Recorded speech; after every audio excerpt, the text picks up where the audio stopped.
We know what a bold decision you took.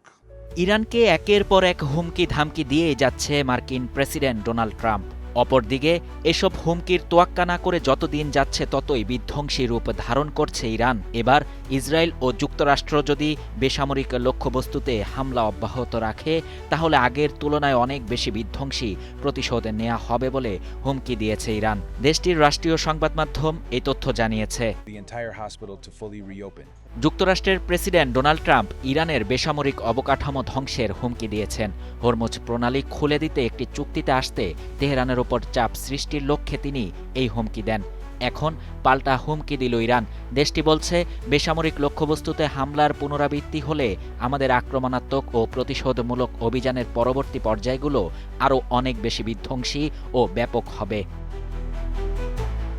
এদিকে BBC ফার্সি জানিয়েছে, তেহরানের বিভিন্ন এলাকায় সোমবার ভোর থেকে ইসরায়েল ও মার্কিন বাহিনী ব্যাপক বিমান হামলা চালিয়েছে। এসব হামলায় লক্ষ্যবস্তুর মধ্যে তেহরানের শরীফ প্রযুক্তি বিশ্ববিদ্যালয় এবং এর একটি গ্যাস স্টেশনও ছিল।